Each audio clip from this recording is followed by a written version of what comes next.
네, 우리 함께 하나님 말씀 함께 보겠습니다. 우리 여호수아 말씀이 이제 11월 달부터 시작되었어요. 오늘 주시는 말씀 여호수아 2장 8절에서 14절까지 말씀입니다. Okay, today's reading is from Joshua chapter 2, verse 8 through 14. Okay. 한국말로만 읽을게요. 우리 좋아 여러분이 한 목소리 좀 함께 읽겠습니다. 시작. 또 그들이 눕기 전에 라합이 지붕에 올라가서 그들에게 이르러 말하되 여호와께서 이 땅을 너희에게 주신 줄을 내가 아노라. 우리가 너희를 심히 두려워하고 이 땅 주민들이 다 너희 앞에서 간담이 녹나니 이는 너희가 애굽에서 나올 때 여호와께서 너희 앞에서 홍해물을 마르게 하신 일과 너희가 유단 저쪽에 있는 아모리 사람의 두 왕 시온과 옥에게 행한 일 곧 그들을 전멸시킨 일을 우리가 들었음이니라. 우리가 듣자 곧 마음이 녹았고 너희로 말미암아 사람이 정신을 잃었나니 너희의 하나님 여호와는 위로의 하늘에서도 아래로는 땅에서도 하나님이시니라. 그러므로 이제 청하노니 내가 너희를 선대하였은즉 너희도 내 아버지의 집을 선대하도록 여호와로 내게 맹세하고 내게 증표를 내라. 그리고 나의 부모와 나의 남녀 형제와 그들에게 속한 모든 사람을 살려주어 우리 목숨을 죽음에서 건져내라. 그 사람들이 그에게 이르되 내가 우리의 이 일을 누설하지 아니하면 우리의 목숨으로 너희를 대신할 것이요 여호와께서 우리에게 이 땅을 주실 때에는 인자하고 진실하게 너를 대우하리라. 아멘.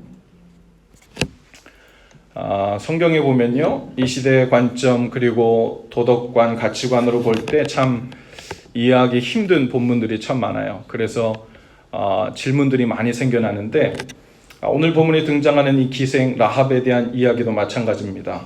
라합은 과연 자기 민족을 배신하고 살아남은 매국노 혹은 배신자인데 그런 민족적인 배신자도 하나님은 잘했다고 칭찬하시면서 자녀로 삼아주시고 또 구원해 주시는가? 이런 질문도 우리 가운데 생겨날 수 있죠. 여호수아가 이끄는 이스라엘 군대가 가나안 정복 전쟁을 시작할 때 제일 먼저 그 정복 대상이 된 곳이 여리고 성입니다.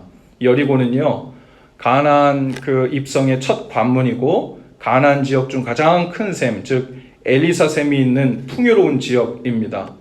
농업은 물론 상업도 아주 번성했고요. 주민들은 풍요의 신인 그 바알과 아스다롯을 숭배했고 도덕적으로는 아주 문란한 도시였습니다. 여호수아는 이 침략하기 전에 두 사람을 정탐꾼을 여리고 안에 성에 보내죠. 그런데 그들이 어디에 가서 묵게 되었어요? 기생 라합의 집에 묵게 되었습니다. 그 당시 여리고 사람들은 이미 하나님이 이스라엘에게 명하신 기사들, 즉 애굽에서 나올 때 하나님께서 그들 앞에서 홍해를 갈라주셨다. 그리고 그 땅에 많은 민족들을 만나면서 하나님께서 어떻게 대신 싸워주셨는지, 그 민족을 대적하는 자들마다 어떻게 전멸했는지, 그런 소문들을 계속 듣고 있던 차였던 거죠. 그 얘기를 다 듣고 이제 그들이 곧 이곳까지 이르를 것이라는 소문을 듣고 있던 차에 이제 여리고성 바로 코앞까지 왔다는 걸 듣고 있었을 겁니다. 그러니까 그들 마음속에 두려움이 가득했던 거예요. 오늘 11절 표현에 보면 이 라합이 이런 표현을 합니다. 우리가 듣자 곧 마음이 녹았고 너희로 말미암아 사람이 정신을 잃었나니 너희 하나님 여호와는 위로의 하늘에서도 아래로는 땅에서도 하나님이시니라. 여러분, 얼마나 그 하나님께서 행하신 일들이 소문이 나서 두려웠냐면 여기에 지금 여리고에 살고 있는 이 모든 백성들도 그 소식을 듣고 간담이 녹았대요. 이 손이 벌벌벌벌 떨리는 거예요. 그들이 이곳에 오기만 하면 우리는 다 전멸할 거라고, 살아날 방법이 없다고, 그 신을 이겨낼 재간이 없다고, 이런 얘기가 이미 여리고성 안에 쭉 퍼지게 된 거죠. 근데 오늘 우리가 읽은 이 본문에서 이 기생 라합의 우리가 행동을 봅니다. 어떻게 보면 한쪽으로 보면 그 민족적인 배신자요, 또 매국노라 할 수 있고, 또 한쪽으로 보면 하나님의 구원을 바라보고 하나님께 믿음을 갖고 행동한 여인이라고 볼 수 있는데, 오늘 라합의 행동 중에 라합이 구원을 받을 만한 행위를 구체적으로 한 것이 있다면 무엇일까? 크게 오늘 우리가 본문에도 읽지 않았지만 이스라엘 정탐꾼을 숨겨주었죠. 이 숨겨준 행동이 어디서 나왔냐? 바로 그 여호와 하나님이 참 신이고 그 신을 이겨낼 신이 없다는 것, 우리는 그 앞에 다 밥이라는 것. 여러분, 이것이 한편으로는 두려움이면서도 한편으로는 그 하나님에 대한 믿음이었던 거예요. 여러분, 그 하나님 앞에서 이 두려움이라는 마음을 가지고 다가섰던 이 라합의 행동이 어떤 면에서는 그 하나님의 구원을 확신한 것이라고 보여집니다. 왜냐하면요, 여러분, 하나님을 두려워하는 마음, 하나님의 존재를 믿었던 그 마음이 없으면 행동으로 옮길 수가 없죠. 여러분, 한 번도 본 적이 없어요. 그리고 소문으로만 들었지, 긴장은 되고 그럴지도 모른다는 생각은 있지만 나라 전체를 여러분 넘겨줄 수 있는 그 일에 자기와 익숙한, 그리고 자기 생각에 자신이 알고 있는 이 민족을 그렇게 쉽게 내어주기가 쉽지 않잖아요. 그 11절 말씀에서 우리가 아까 읽었던 대로 우리가 하나님에 대한 이야기를 듣자마자 마음이 녹았다, 그리고 정신을 잃었다. 그리고 그 다음 대목에 아주 중요한 그 고백이 하나 나옵니다. 너의 하나님 여호와는 위로는 하늘에서도 그리고 아래로는 땅에서도 하나님이시니라. 어떻게 라합이 이런 고백을 할 수 있었는지 잘 모르겠어요. 우리는 보통 신이라고 하면요, 하늘의 하나님은 잘 이야기해요. 그리고 신들의 세계에서는 이렇다더라, 대단하다더라, 이렇게 얘기할 수 있죠. 그런데 땅에서도 그분이 신이시다더라, 이 이야기는요, 무슨 땅에서도 하나님이라는 말은 무슨 이야기냐면 우리가 살고 있는 내 삶의 현장, 그리고 내가 경험하고 있는 이 땅에서도 여전히 그 하나님께서 일하시고 손길이 미치시고 다스리신다라는 이 고백이거든요.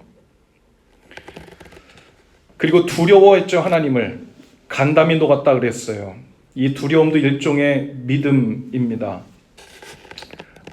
여러분, 하나님을 경외한다고 할 때 그 경외한다는 말은 존경한다는 말도 들어있는데 두려워한다는 말도 들어있습니다. 그래서 그 의인이라는 말은 하나님을 두려워한다는 뜻이 그 안에 있어요. 악하고 무서운 괴물을 보았을 때 두려워하는 것이 아니라 그 하나님, 그 신 앞에서, 그 영광 앞에서 감히 고개를 들 수 없는, 그 영광 앞에서 감히 대면할 수 없는 그 모습을 성경에서는 바로 하나님을 경외하는 모습이라고 해요. 이사야 선지자가요, 하나님을 보면서 무슨 이야기를 하냐면 내가 하나님 앞에 서니까 화로다 내가 망하게 되었도다, 이렇게 얘기합니다. 왜요? 내가 하나님을, 이 악한 입술을 가진 중에 그분을 뵙게 되었다는 거예요. 하나님이 지금 벌을 내리겠다고 한 적도 없는데 하나님의 그 영광, 그 거룩하신 하나님 앞에 대면하니까 화로다 내가 망하게 되었도다 하고 하나님을 두려워하는 마음이 생긴 거죠. 일종의 경외함입니다. 무서운 것을 본 것이 아니라. 베드로가 예수 그리스도를 봅니다. 예수님은 하나님이시죠. 예수님이 그냥 고기 많이 잡게 해주는 점쟁이 같은 분이 아니라 예수님께서 그저 좋은 것, 좋은 말 가르치는 그런 선생이 아니라 그 앞에서 이분이 하나님의 아들이시구나, 하나님이시구나 라는 것을 알게 되었을 때 그분을 경외하는 마음이 생겼어요. 그래서 주여 나를 떠나소서 저는 죄인이로소이다. 그리고 그분 앞에 부복하게 되죠. 하나님을 경외하는 마음이 그 안에 들었던 거예요. 바로 하나님을 두려워하는 마음이 생긴 거죠. 하나님을 믿는다고 하면서도 하나님을 두려워하지 않는 사람들이 얼마나 많은지 몰라요. 그것은 일종의 믿지 않는 거죠. 하나님이 너무 좋아서 어떤 분들은 그렇게 얘기하더라고요. 하나님은 사랑의 하나님이시라서 내가 그 사랑을 얼마나 확신하는지, 나는 내 마음대로 죄를 짓고 내가 하고 싶은 거 다 하고 자라도 하나님은 마치 막둥이 예뻐하듯이 날 예쁘게 보실 거예요. 난 두렵지 않아. 그리고 그것을 믿음이라고 착각해요. 성경에서 크신 하나님의 사랑을 이야기하지만 그 사람은 그 하나님만 본 거예요. 그런데 하나님은 동시에 공의의 하나님이세요. 죄를 기뻐하지 아니하시고 죄를 싫어하시고 멀리하시는 분이시죠.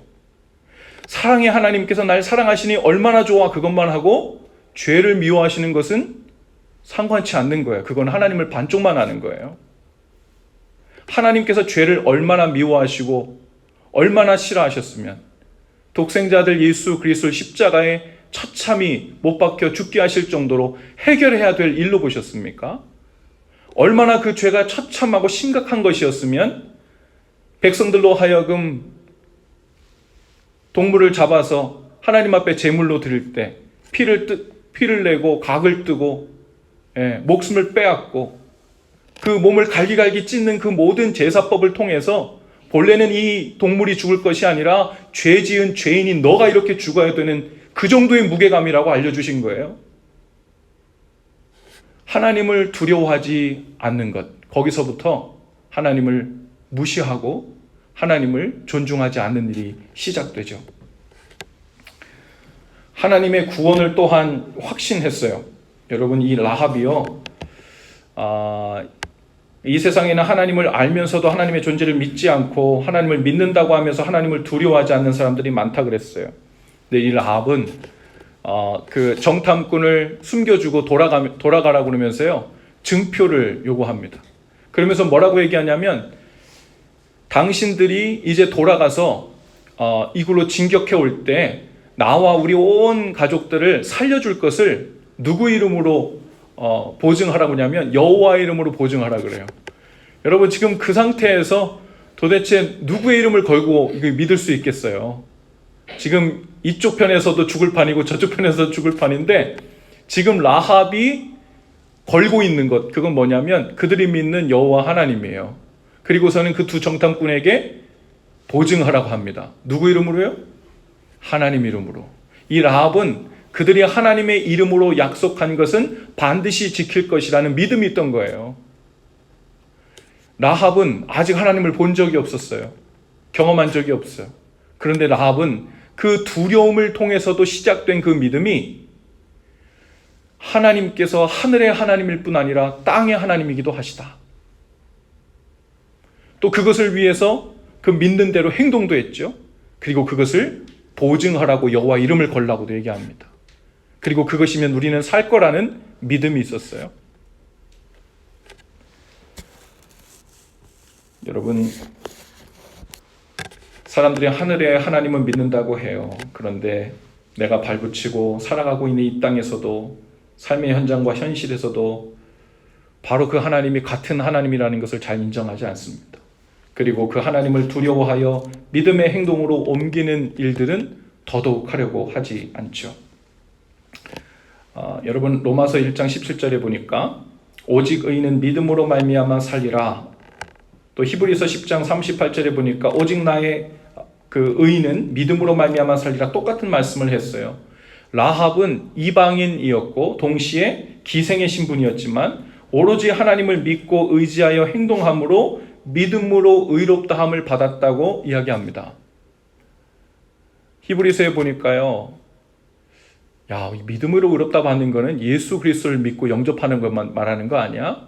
근데 히브리서 11장에 그 믿음장이라는 곳에 보면 그 유명한 아브라함과 이삭과 대단한 사람들 옆에 누구의 이름이 나와요? 라합이 나와요. 그리고 라합은 그 정탐꾼을 숨겨주는 행동으로 말미암아 의인이라 일컬음을 받지 않았느냐, 이렇게 고백하고 있어요. 우리는 아브라함이 본토 친척 아비집을 떠나 순종의 길을 갔기 때문에 또 그 위에 여러 믿음의 과정들이 있었지만 우리는 아브라함을 믿음의 조상이라고 부릅니다. 그런데 이렇게 볼 수도 있을 것 같아요. 이 라합은 지금 이 정탐꾼을 숨겨주는 위험을 감수하면서 여리고라는 자기 민족, 본토, 친척, 아비집을 떠난 거예요. 누구에게로요? 그냥 단순히 살아보자 하고 한 것이 아니라 하나님에게로 떠난 거예요. 아브라함이 그 먼 땅을 떠나서 믿음의 조상이 되었다면 라합은 우리가 이렇게 보면 이 자기 민족을 팔아먹은 것 같은 것 때문에 그럴 수 있지만, 만약 그냥 다른 나라로 그냥 목숨만 구제하려고 그런 것이다 그러면 달리 볼 수 있지만, 하나님을 알아보고 하나님께로 믿음을 둬 행동했다는 것 때문에 그는 믿음의 사람이 되었죠. 하나님을 잊고 떠난 사람들의 특징 중에요, 로마서 3장 18절에 보면 이렇게 기록합니다. 그들의 눈앞에 하나님을 두려워함이 없느니라. 이 땅에 있는 많은 사람들이 하나님을 떠나 살고 있는 증거들이 많이 드러나는데, 그 중에 하나가 바로 하나님을 두려워하는 것이 없어진 거라는 거예요. 그런데 의인은 여호와를 경외하는 것, 아까 말씀했듯이 하나님을 경외하는 것, 그것은 하나님을 두려워하는 것이라고 했어요.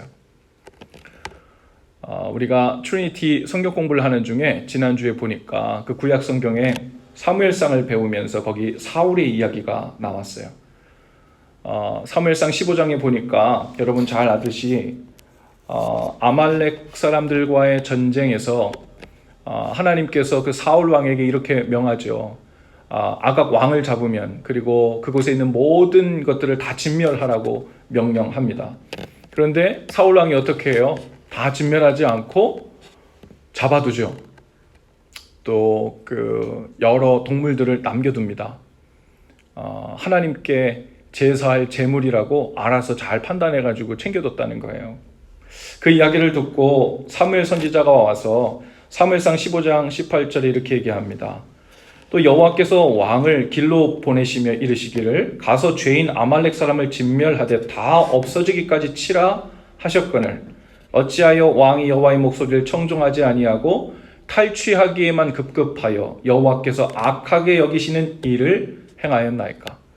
여호와께서 악하게 여기시는 일, 그게 뭘까요? 불순종이에요. 하나님 명하신 대로 행하지 않는 거죠.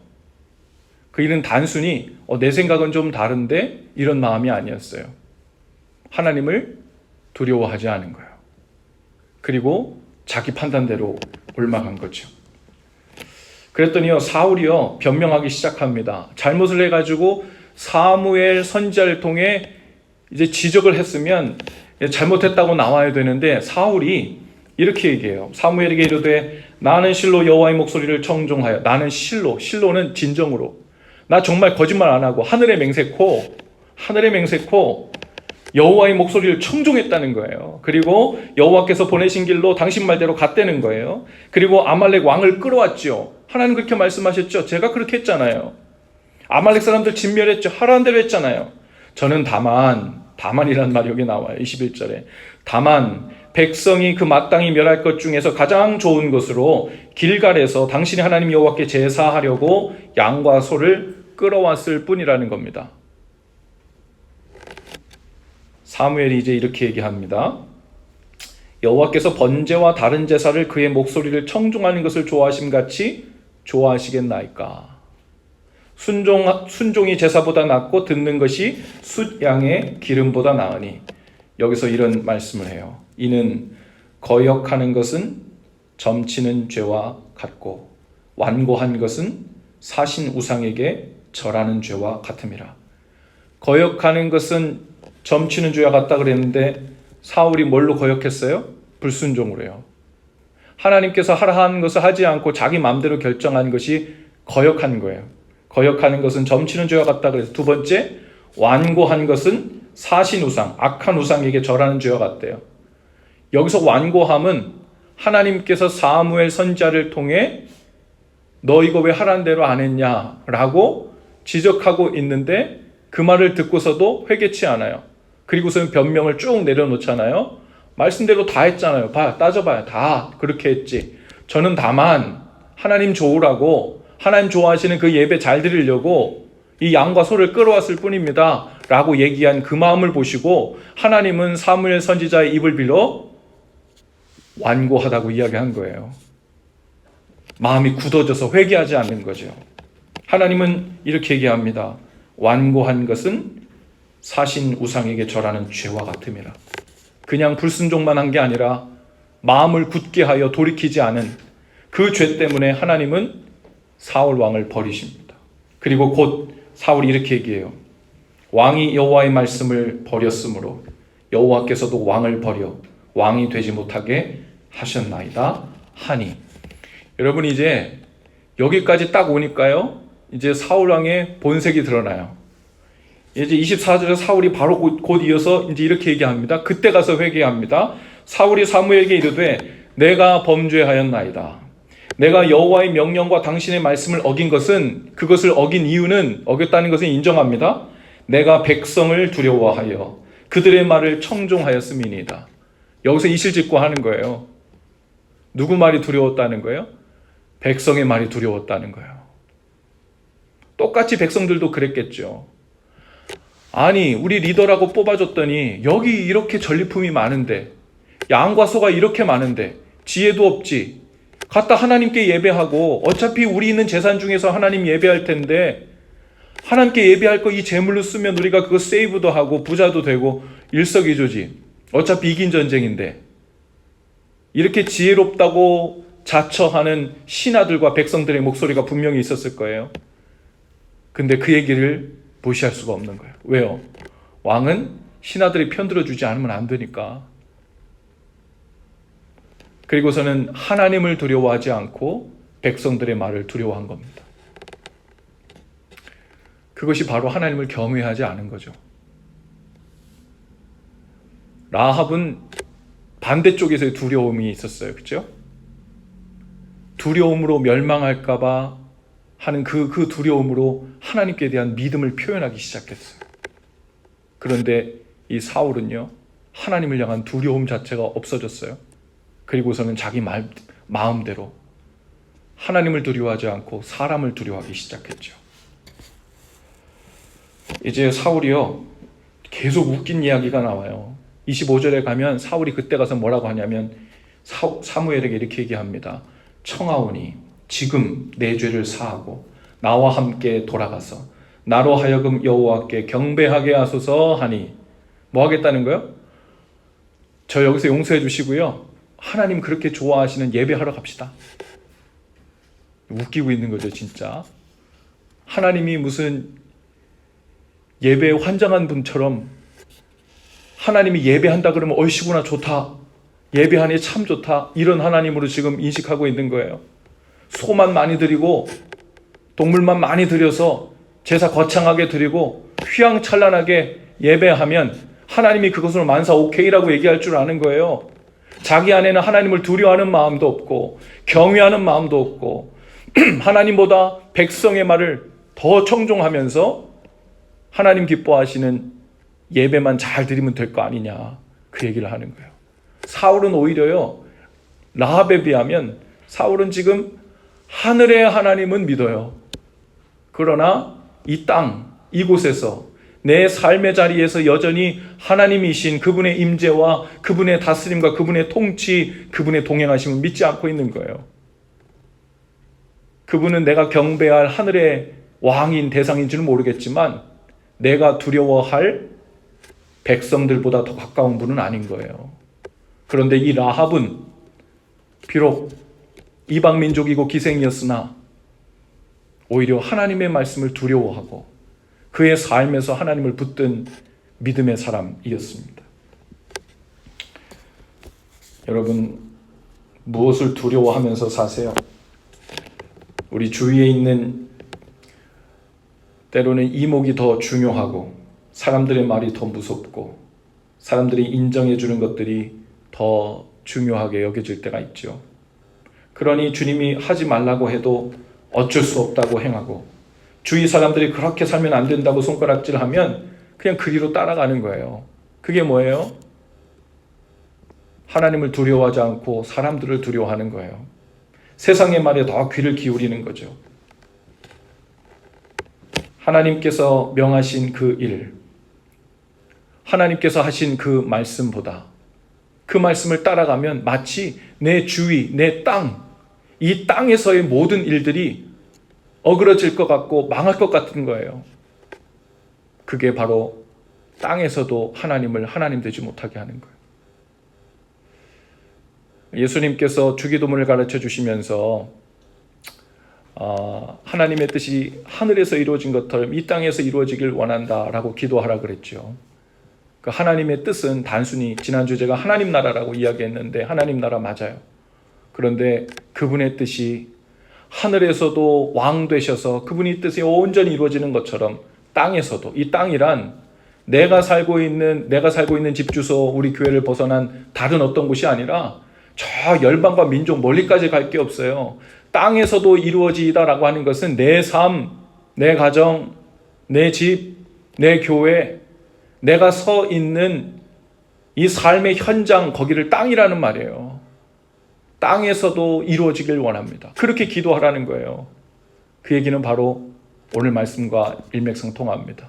라합의 고백, 여호와는 하늘에서도 하나님이시고 땅에서도 하나님이시이나. 오늘 이 고백이 저와 여러분의 동일한 고백이 될 수 있기를 바랍니다. 그래서 하늘에서만 왕 되시지 않고 우리 찬송한 것처럼 왕이신 나의 하나님, 내가 주를 높이고, 예배 때 하나님께 많은 제물로 사울이 생각하는 방식으로 휘황찬란하게 하나님께 예배를 드려도 사무엘이 뭐라 그랬겠어요? 소용없어요. 당신 지금 와서 이래도 소용없어. 이미 하나님 당신을 버렸어. 왜? 당신이 하나님께 불순종했을 뿐만 아니라 감히 하나님을 두려워하지 않고 하나님을 속이려 들었어. 마음을 완고하게 하여 하나님이 지적하시는 죄에도 회개하지 않고 돌이키지 않았어. 하나님을 두려워하지 않은 죄, 어쩌면 성령을 회방하는 죄라고 불리는 그 무서운 죄가 아닐까요? 오늘 저와 여러분의 삶 가운데 성령께서 들려주시는 이 라합의 이야기를 통하여 주시는 음성이 있는 줄로 믿습니다. 두려워하되 하늘의 하나님만이 아니라 오늘 우리 삶의 현장에 오셔서 내 삶에서도 여전히 여호와 하나님 되시기를 원하시는 그 하나님을 붙드실 수 있기를 바랍니다. 그리고 그분을 두려워하되 나를 벌 주실까봐, 징계하실까봐, 나를 해코지할까봐가 두려워가 아니라 그 영광스러운 임재와 그분의 거룩한 임재 때문에 내가 감히 그 앞에서 드러날 수 없어서 고꾸라져 엎드려 하나님, 제게는 하나님밖에 없습니다.